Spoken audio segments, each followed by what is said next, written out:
Hi everyone, thanks for checking out this video. So I'm actually making this video because of a request from a viewer that I got. So one of my viewers wrote to me saying that she's working on a project related to outlier detection, and she wanted to know how to use the K-nearest neighbors algorithm, called KNN for short, how to use that algorithm for detecting outliers in a data set. And so I thought I'd make a video about that. So I'm going to show you guys on the board like kind of the problem setup, and then I'm going to show you guys how to do this, like implement this algorithm from scratch in Python. Although I'm also going to note here that if you don't want to do it from scratch, if you want to kind of do it in Python the easy way, there's actually another really good video I found showing you how to do it with the sklearn library. So if you guys want to sort of do it with like a built-in Python function that kind of does it for you, I'm going to link to that video in the description. But if you want to do it from scratch, which I think is a good idea to like really like fully understand the algorithm, if you want to be able to do it from scratch, that's what I'm going to do in this video, like showing you guys how to do it all yourself in Python. Okay, so let me just tell you guys about the problem setup. So let's just say that you have some data. So I've kind of like plotted some data here, and then you have in this case, one outlier. So in this case, it's very easy to see the outlier because we can just like plot it and then look at it visually and see like visually where the outlier is. But the goal here is to think about like if we have like harder cases, how to write an algorithm to systematically find these outliers. And then once you find them, whatever you want to do with them, sometimes that is kind of a tough question. Like as a data scientist, sometimes you're faced with like the question of like whether to remove outliers from your data set or keep them in. And that can be kind of a tough question because you don't always know if the outliers are due to like measurement noise or if they're actually like relevant to what you're doing. So what to do with the outliers is another question, and actually a more difficult question sometimes. But this video is more just about identifying which data points are the outliers. And so here I'm making it easy on purpose to use for an example, but the idea here is to write an algorithm that we can generalize to like more complex data sets with like more than 2 dimensions. And by dimension here, I just mean like the number of dimensions is the number of things that are being measured for each data point. So for this data, we have 2 dimensions. There's an X and a Y being measured, but you might have like 4 or 5 or like many more dimensions. And we want an algorithm that will work for even a high number of dimensions, even though we can't just like plot some 2-dimensional plot and see visually. We want this to work for even a higher number of dimensions that we can't just like visually find the outliers. Okay, so getting into the algorithm. So basically, the K-nearest neighbors. Basically, the goal here is to find, for each data point, you want to find the closest other data points and figure out the distance away that they are from the data point you're looking at. So to do this, the way the algorithm works is we look at every data point individually, and for each data point, we calculate the distance from that data point to every other data point. Actually, just as a hint, in more clever versions of this algorithm, you don't actually have to look at every other data point. You can do it more cleverly so that you only look at like data points in a similar compartment to the one you're looking at. But for this video, I'm doing it the least clever way possible, just to kind of explain how to do it. So we're going to say that for each data point, we're looking at the distance to every other data point. And we want to find some number of the closest neighbors. We're calling that number K. So maybe we want to find the 2 nearest neighbors or the 3 nearest neighbors or the maybe even just the 1 nearest neighbor. But we just call that number K. K nearest neighbors. Could be any amount that you want to. But let's just say we're looking at the 2 nearest neighbors.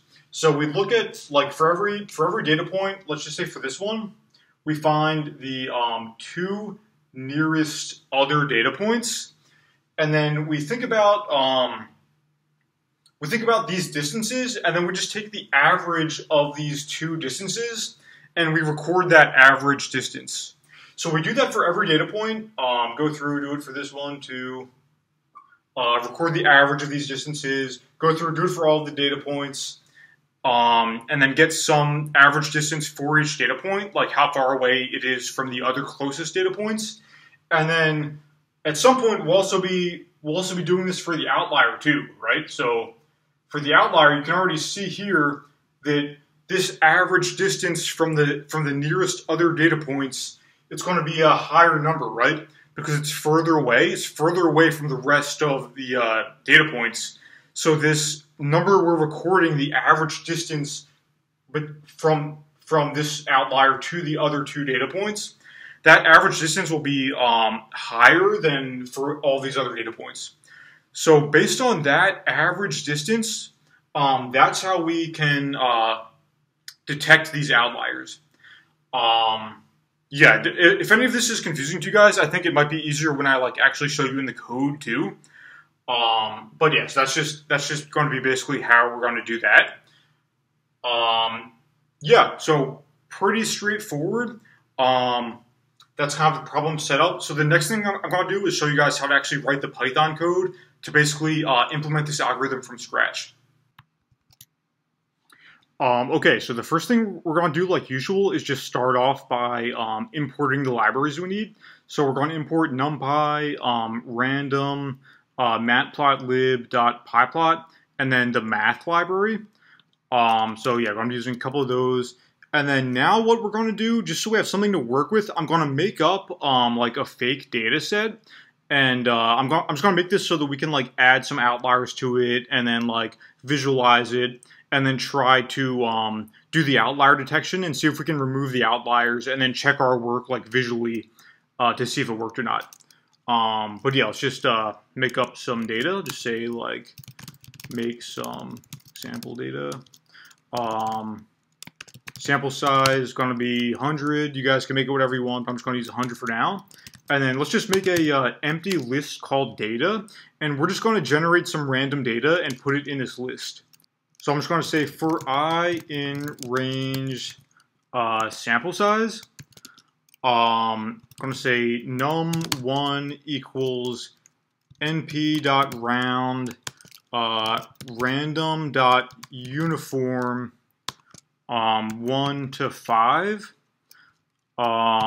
and then round to 3 decimals. So this is just basically taking a random draw from the uniform distribution in between 1 and 5. So it's giving us some kind of random number within that range. And then we're just rounding it to 3 decimals. And I'm going to do that actually twice. So I'm getting I'm going to get a first number and a second number.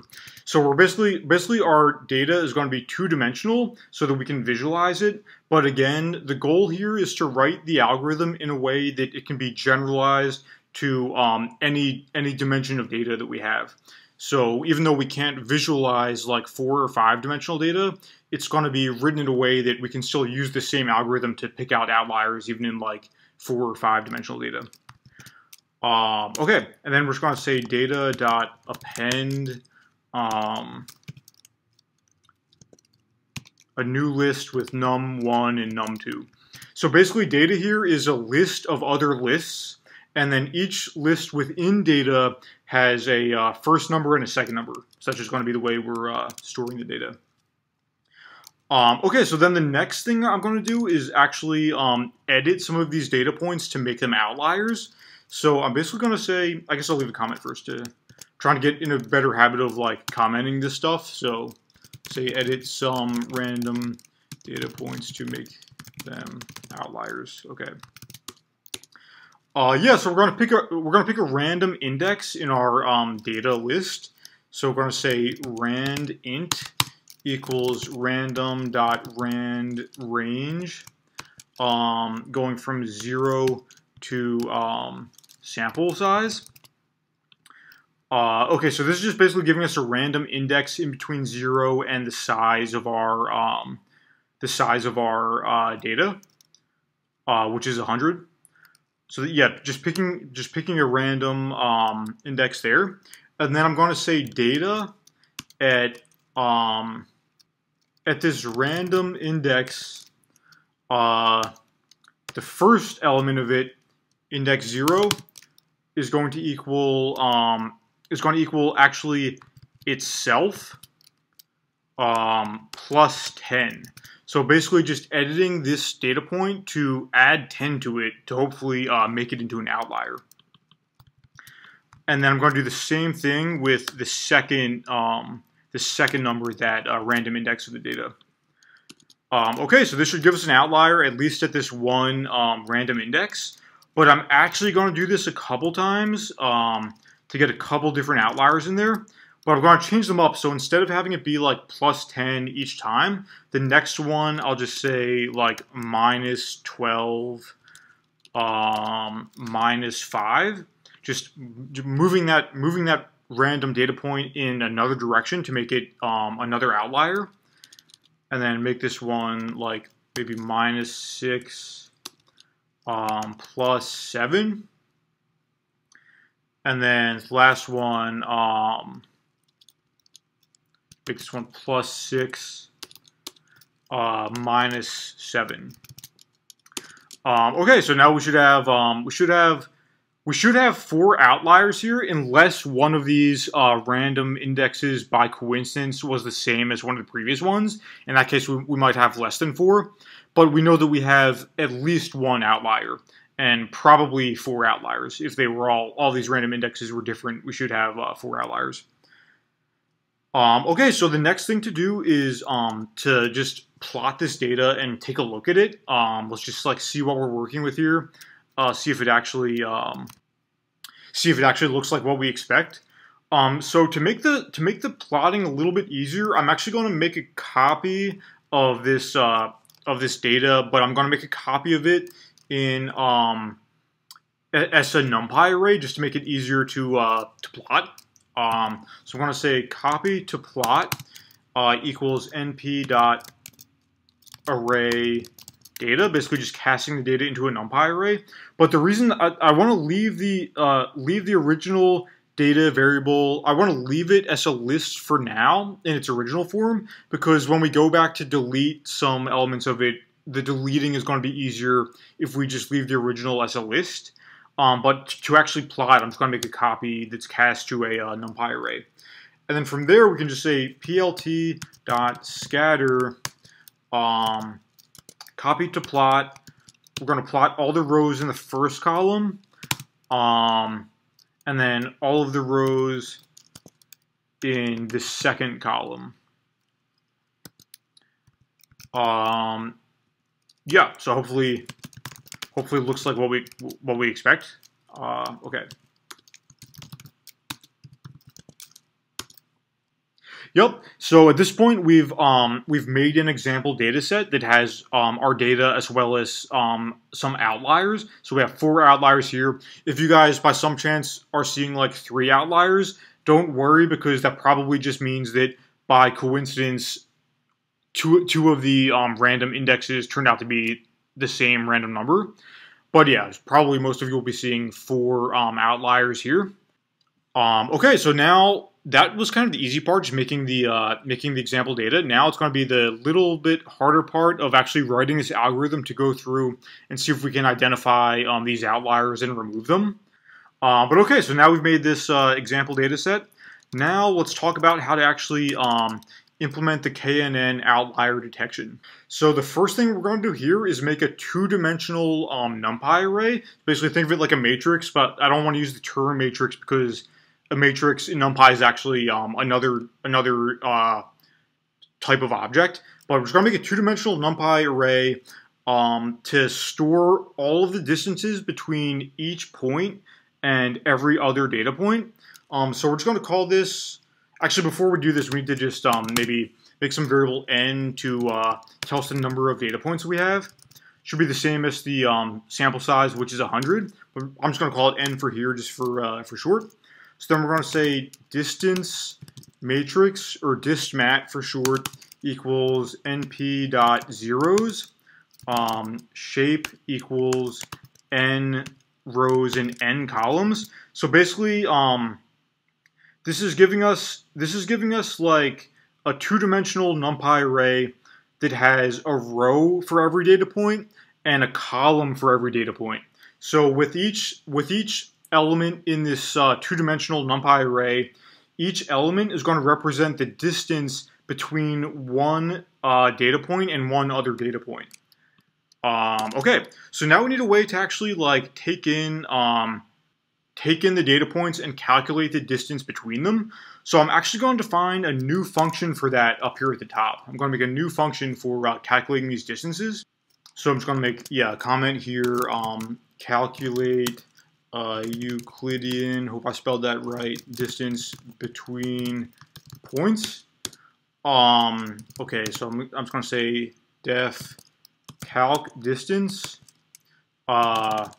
first data point and the second data point. Just call it first and second for now.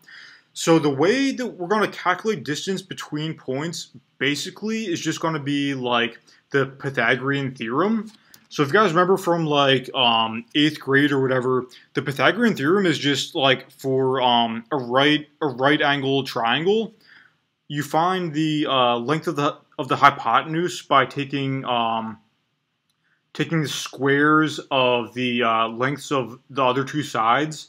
You add them, and then you take the square root of that sum. That's how you find the length of the hypotenuse. So actually, like the formula for distance between points is basically the same as that. So you basically just for each coordinate you have, you take the difference in that coordinate for between the data points, and you square it, and then you add up all of these squared differences between the coordinates, and then after you have that sum, you take the square root of that. So basically just the usual like distance formula between points. So yeah, the way we're going to write this is just going to be sum starting at 0, and then for I in range len first, we're going to say sum plus equals, so just sum, the sum equals itself plus the first list index I minus the second list index I, squared. So basically just I'll just do like a quick example up here. So let's just say we had like the first coordinate was like 1, 1, 3, and then the second coordinate was like 2, 4. So the first, like the distance between them is basically we take the difference between 1 and 2, which is 1. We square that, so still 1. So basically, I'll just say like for this example, it's like 1 minus 2 squared plus 3 minus 4 squared. And then basically, like once we add up all of these squares, we're going to take the square root of all of that to get the distance. And then the cool thing about this method of like calculating distance is we could do it for like points in like higher dimensions. Like if we had a coordinate that was like 3, 4, 5, 6, and we had another coordinate that was like 5, 6, 7, 8. So we're talking about like a point in like 4-dimensional space here. We can't even visualize this, but we can still calculate the distance between these points using the same method. We just square all of the differences in each of these dimensions, and we add up those squares and then take the square root, and that will give us our distance. So we're kind of talking about like 2 dimensions for our example here, but this can be generalized to data with a higher number of dimensions too. Okay, so yeah, we just add up all of those squares, and then the distance is going to be the square root, which is math.sqrt of the sum, and then we're going to return this distance here. So I'll actually comment that out. Oops, comment this out too. Okay, so now we have a function written to calculate the distance between between two coordinates. Yeah, so the next thing to do is just to iterate through all of the data points, and just for every two data points, calculate the distance between them. So that's the next step. So to do this, we're going to use a for loop nested within another for loop. So we're going to say for I in range n. So this is just going to iterate and give us one I for each of the data points, which will correspond to their index in this data list we have. And then we're going to say for j in range I plus 1, so that we're not repeating, and then n. So the reason we're writing this nested for loop like this is because we don't want to repeat. So if we do if we look at like the data point at index 2 and the distance from that to the data point at index 3, we know that distance will be the same as the distance in the reverse, like the distance from index 3 to index 2. We don't want to repeat and do like more measurements than we have to. So we're just not repeating anything. So we're just saying like the j's are just going to count up, like starting from I plus 1 going up to n, just to make it a little bit faster. Yeah, okay. So then the distance is going to be, we're going to use our own function we just wrote, calc distance, from the data point at I to data point at j. Remember, both of these are lists within this like larger data list.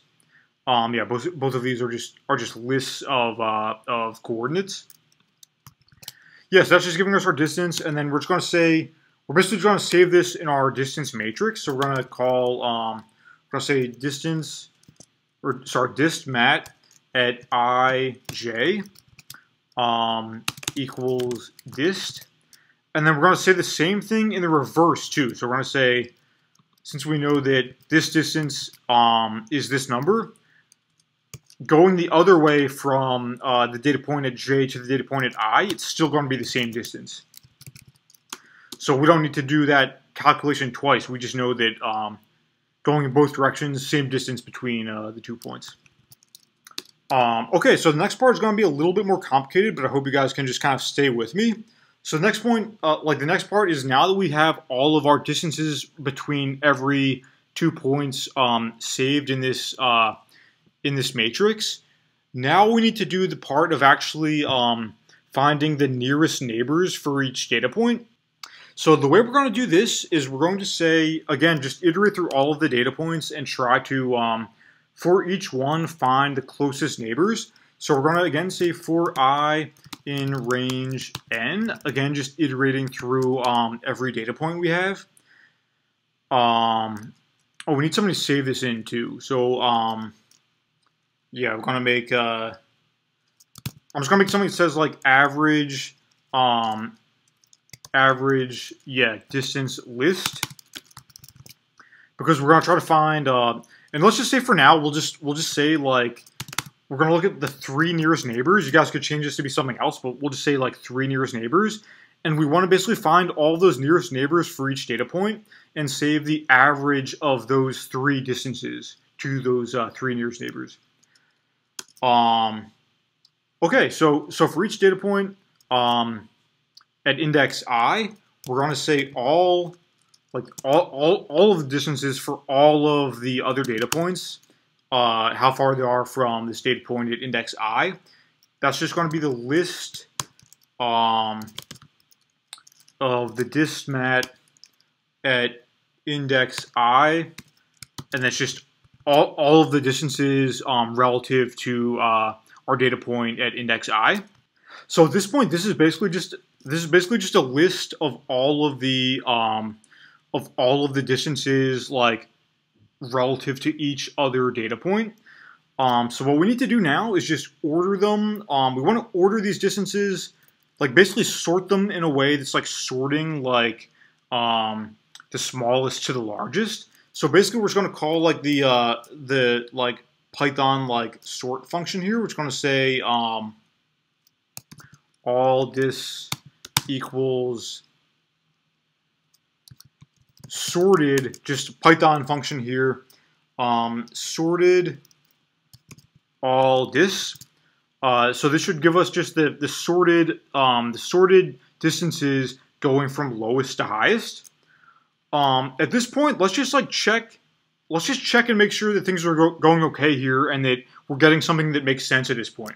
Okay, so at this point, I'm just gonna actually run the code, but here I'm gonna put an input statement so that at each one, oh sorry, actually just first of all, just print out some of these here. I'll print all this 0 to 10. Let's just print this out and see that it hopefully gives us something that makes sense to just make sure we're getting the distances in order correctly. So yeah, let's just try this out and just see what we get.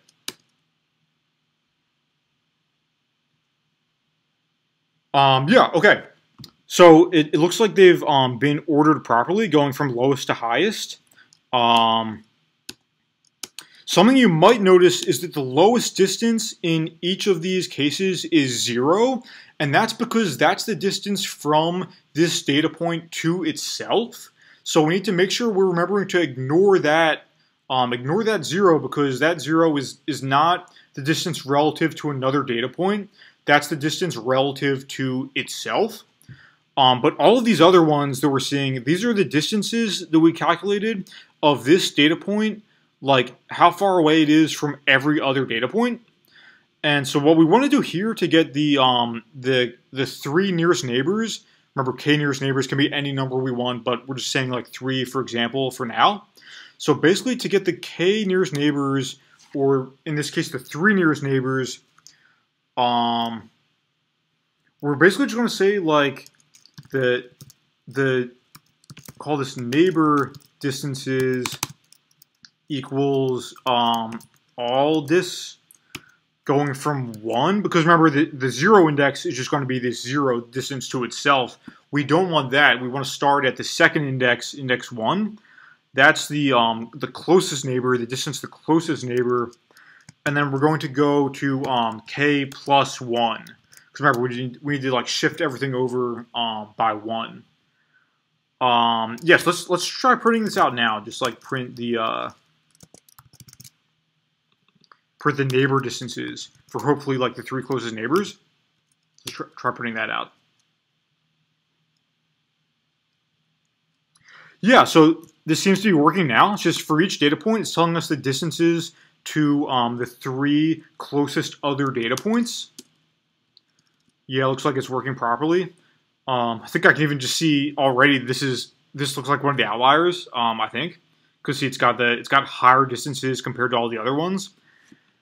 But yeah, so what we want to do now is for each of these, we want to save the average of these 3 closest distances.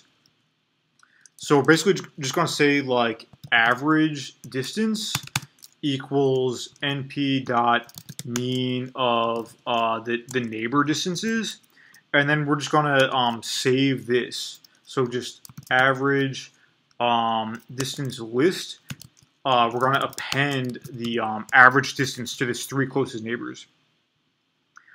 Okay, so now at this point, we're basically getting another list of the average of these 3 closest distances for each data point. So what we want to do next is actually just try to visualize these average distances and just see what this looks like. So what I'm going to do here is I'm going to say maybe I'll just try to stay in this good habit of leaving a comment. Plot to see visually how far away outliers are, I'll say. So I'm going to say plt.hist average distance list. Maybe give it 10 bins, just get a histogram going here, and then plt.show. See if we can see something visually about these average distances.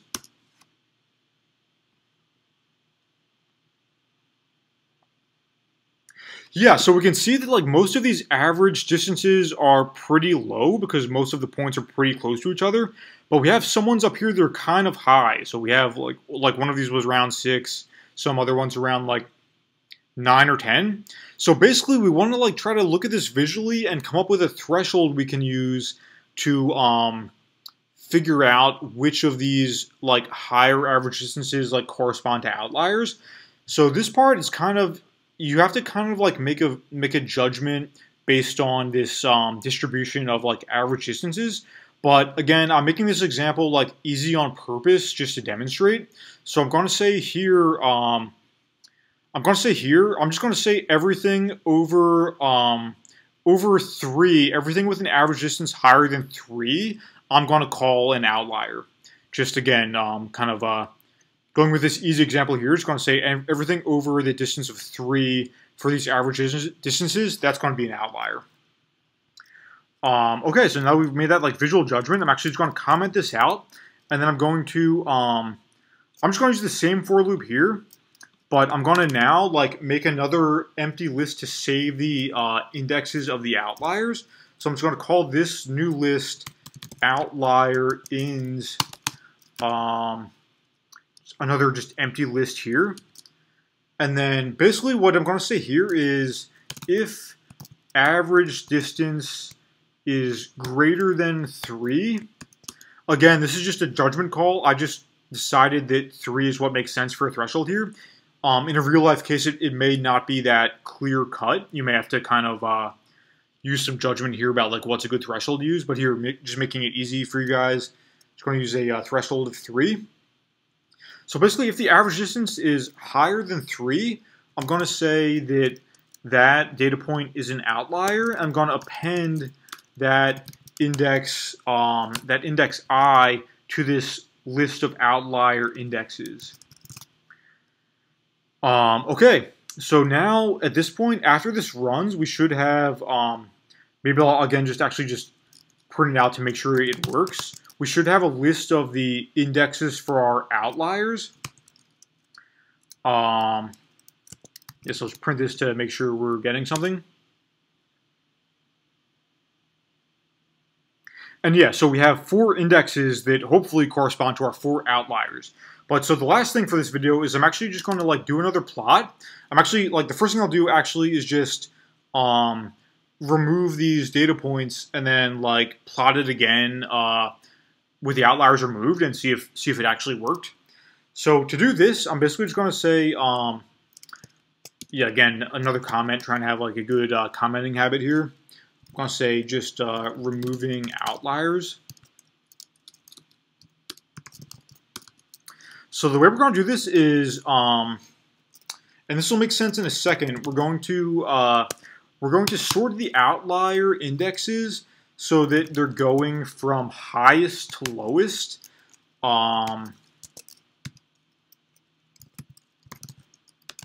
Basically, we use the sorted function and we say reverse equals true.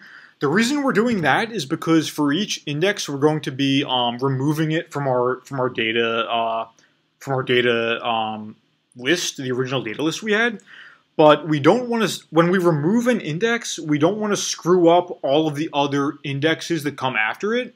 So we want to be able to like just use all of these indexes for the outliers and just remove them without screwing up all of the following indexes. So that's why we have to remove them going from the greatest index to the least index, just to remove them in a way that doesn't screw up all of the following indexes. But yeah, so to do that, we just sort them so that the outlier indexes are going from greatest to least.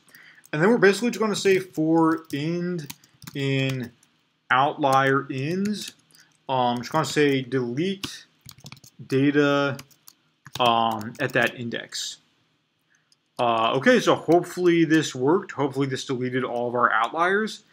And so again, the last thing I'm going to do is just like plot the data again. To show you guys how they've now been removed, hopefully. And so I'm basically doing the same thing again here, just copying the data to a NumPy array just to make it easier to plot, and then I'll just plot that and show you guys.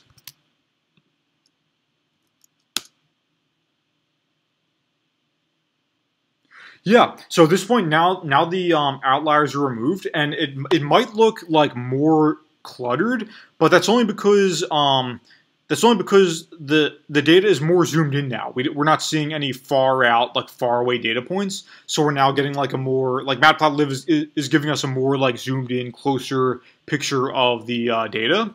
But if you look at like the actual range of the axes here, it's all pretty close together. We have removed those outliers that we saw before. Actually, maybe like one more thing I'll show you guys just like drive this point home is I'll show you guys how to plot the data. Instead of removing the outliers, I'll show you guys how to plot them, like, well, just coloring them in to kind of like label them. So yeah, maybe I'll show you guys. I'll comment out the part removing the outliers, and I'll first show you guys just like the whole data plot again.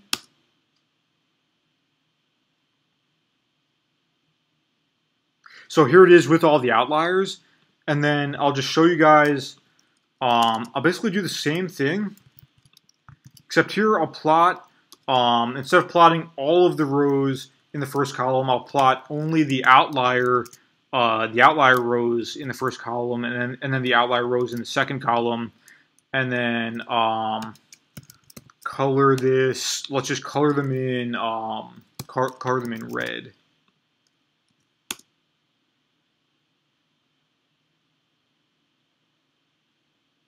Yeah, so now we've just like colored in the outliers red so that you can kind of visualize them better. Okay, guys. Well, that's all I have for this video. If anyone has any questions, please let me know in the comments, and I'll try to answer them. And as usual, I'll be putting this code on my GitHub, so there's going to be a link to my GitHub in the description. But yeah, any questions, just let me know. I'll try to answer them. Again, this video was in response to a request that a viewer asked to like hear about this topic. So yeah, I really like hearing these like questions from you guys. If anyone has any topics that you would like to hear about, you guys can email me or just leave a comment. And if I'm knowledgeable on the topic, I'll try to make a video. About it. But yeah, thanks for watching, guys, and see you next time.